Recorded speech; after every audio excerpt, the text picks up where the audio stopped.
Lesson 45 through 57. This is part 5, new music that uses low 1, low 2s, and low 4s from Learn Violin Fast, book 4. So now that we're going to get to apply the skills that we've been learning with low fingers, moving away from just simple folk songs that we know to actually really beautiful new music. So number 45 is Sick Doll, written by Tchaikovsky, arranged by me. This was originally written for what's called as a collection of album for the young. Tchaikovsky wrote a number of pieces. One of them is a sick doll, and then one of them is a new doll. It's a really cool story, but this is Tchaikovsky's Sick Doll. And if you really like this piece, listen to it in its original version for piano. We're starting with the G natural, and we're going to skip the repeat. 1, 2.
You notice how through this entire piece I was very smooth to begin and end my notes. There was not one abrupt bow change.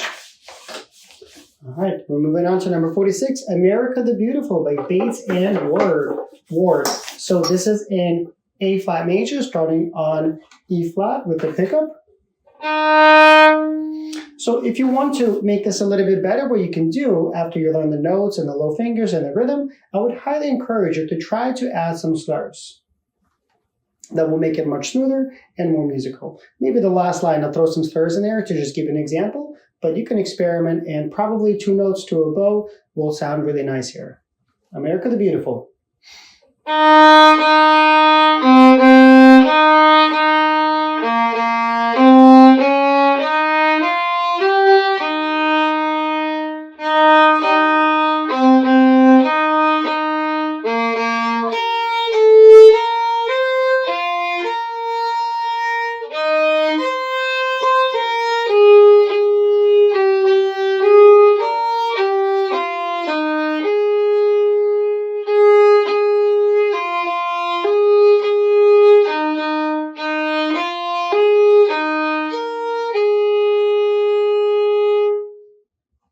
Now, in a perfect and strict sense of the word, this fingering is not ideal. There's a lot of string crossings, but for the purpose of getting to know and really learning low fingers and getting used to low fingers, this serves the purpose. But just know that in a perfect world, we probably wouldn't do this fingering. There's a lot of string crossings, but as we will learn how to shift and do more advanced techniques, all of that will be figured out. We're moving on to Amazing Grace, number 47 by Excell and Newton. Here, we do have slurs written in, so we're going to follow them.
I hope I'm inspiring you to continue to learn in the book.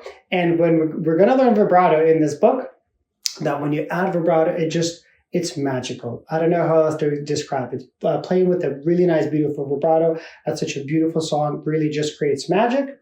And then also we're going to learn about shifting. So you notice there was a lot of string crossing. That really isn't the proper way to play this piece, especially in a ski signature. But because we haven't really learned how to shift yet, we're going to stick to what we know. And again, just know that right now our purpose is to get used to low 1, low 2, regular 3, low 4.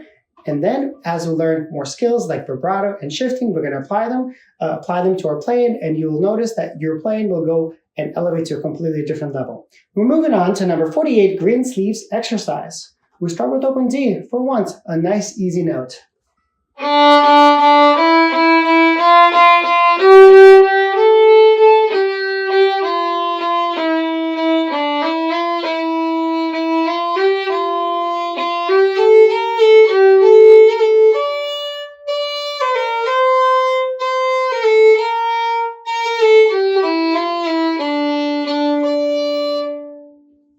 So also, as we continue to learn more advanced songs, we're not just going to have everything low, right? You will have low fingers and regular fingers, and it's really going to change a lot, and that's what creates a lot of the complexity. Now we have number 49, Greensleeves. It's in 6/8. It starts with the pickup.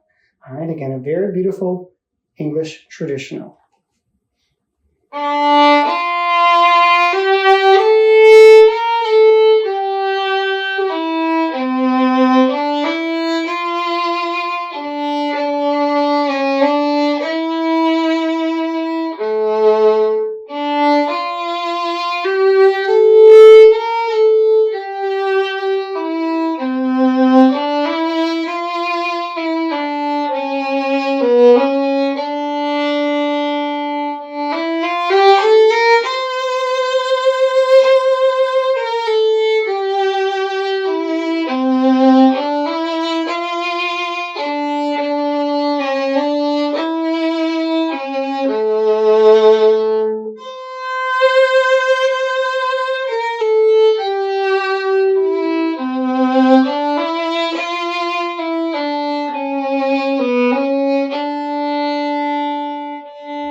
Absolutely gorgeous, isn't it? I love making music. We're moving on. Adagio, exercise from Spring. So this was written by Antonio Vivaldi. He wrote 4 concertos. Each one was a season, and it's just absolutely brilliant. Think about what was more popular, Concerto number 3 or Spring from 4 Seasons. So definitely he had flair for marketing per se, and it's really a brilliant idea. If you haven't fully listened to the 4 Seasons by Vivaldi, I highly recommend just YouTube. The Orpheus Chamber Orchestra does an incredible job with this. You can also Google, there's words and there's poems that Vivaldi himself wrote. So highly recommend to check it out. This is number 50, Adagio, Summer Exercise. There's a lot of lifts at the frog.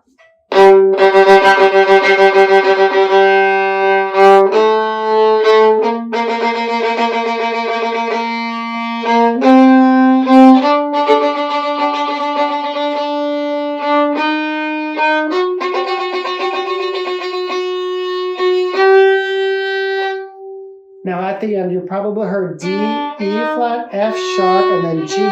So technically that would be considered a harmonic minor scale. If you recall to the very end of book 1, where we talked about major scales, minor scales, relative minors, and then we also touched base on parallel minors, that the minors have 3 versions. There is a natural, which means that the minor scale follows the key signature exactly, melodic, that the 6th and the 7th note are raised going up, but lowered coming down by a half step. Makes it sound very melodious because going up it's higher, and then coming down it's lower. And then harmonic, when you have...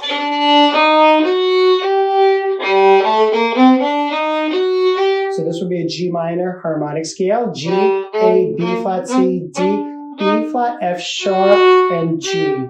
So just so you're aware, that was part of a harmonic G minor harmonic scale. Here's Adagio, arranged for us to learn here.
So you're probably wondering, why does it have this slow piece and then fast burst? So this is from the summer, and the summer is known for thunderstorms. So this is a sad, I believe, shepherd, and he's afraid for his life because he hears the thunder in the background. And then after this movement, there is just an absolutely stunning thunderstorm with north winds. We're moving along. This is lesson 52, Minuet 4. And again, Bach did not number his minuets. Minuets is just a dance, and they were composed because people needed music when they wanted to party and dance. And so composers would write dance music. So this is the fourth minuet. Again, we have melody. Then we have the bass on the right side. I believe this piece is just one page. Yes, it is. So here you'll notice there's quite a bit of rhythmic changes. There's quarters, eighth notes, there's up-ups, there's 3/4, there's tick-a-tee. All of it should make sense. If you need to just sit down and write out any notes or fingering, just know that there's a lot of changes. And one of the very quick things that we know that there's a lot of changes is we see accidentals, right? Anytime you see accidentals, sharps and flats, there's changes. So you might want to just sit down and really just figure out, because if you know what your fingers need to do and where and what the changes are, then you'll be able to play this much easier. The worst thing you can do is probably just play through and say, oh, I'll get better because I'll play it again tomorrow. And the best thing you can do is just sit down and actually study it. But think, ask questions. What are the notes? What are the changes? And then as you learn it, make sure you ask yourself, am I doing those changes? All right, so this is Minuet 4, melody number 52.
Next we have the bass for the same piece, Minuet 4, bass.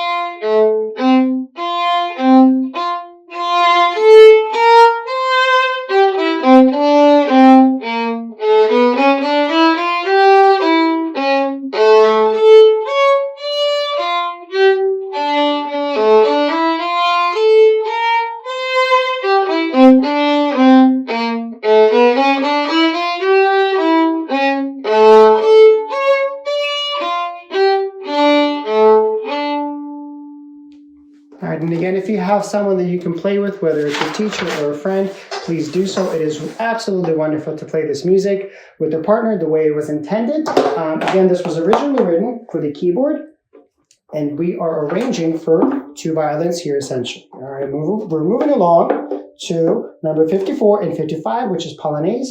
And I believe, again, it's just another dance. This one is in G minor. We have a lot of slurs, a lot of dotted eighth notes, Let's get right to it. So this is 54, Polonaise.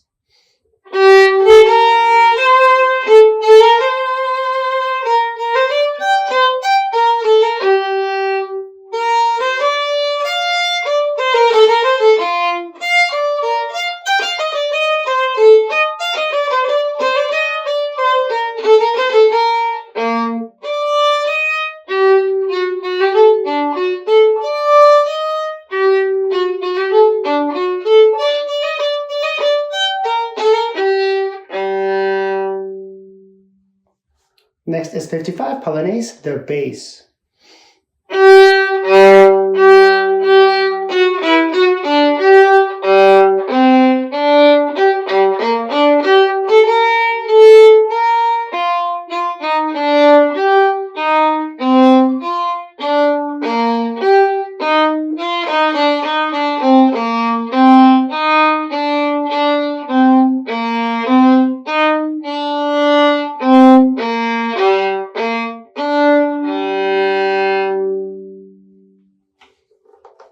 Absolutely gorgeous. Next we have numbers 56 and 57. This is Minuet 5. Again, first comes the melody, then bass. We're going to find your G natural. We're going to find an A. Both of those notes should have forced vibration. And then B flat. So because we have a slur of 3/4 notes for number 56, Minuet 5, it's very important to make sure your fingers are down in place before you begin. So Minuet 5, number 56.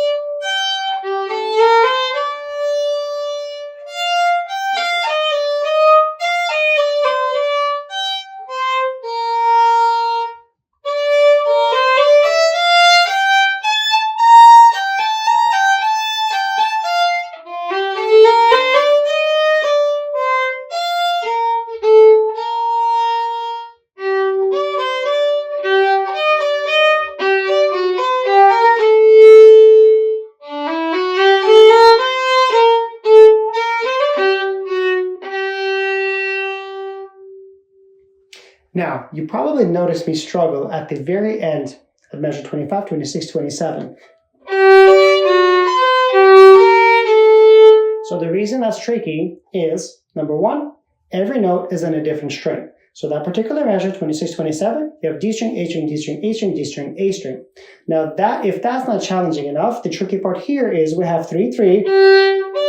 So we have to roll our finger over. Then we have a high 2, F sharp. But then we have a C natural, so we can't pick up the 2 from D string, slide it back on the A string while doing a slur.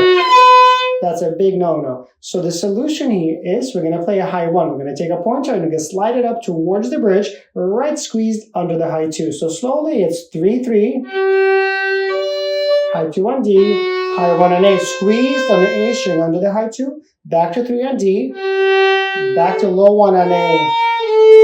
This is really the hardest part of the entire piece. I'm going to play now from 17, so the last 4 lines, and then you'll see how it all fits together. But again, that's a very tricky part. It's a lot easier on the piano, honestly, this was written for originally. Here we go. 17 to the end of number 56.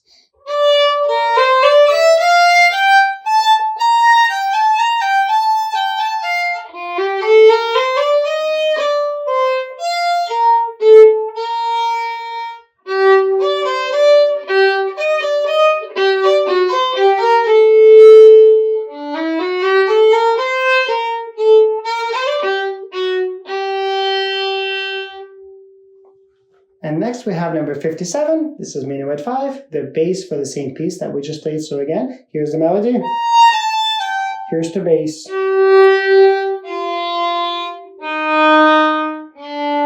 And it's just a scale, but it's so beautiful. Here's the bass, 57.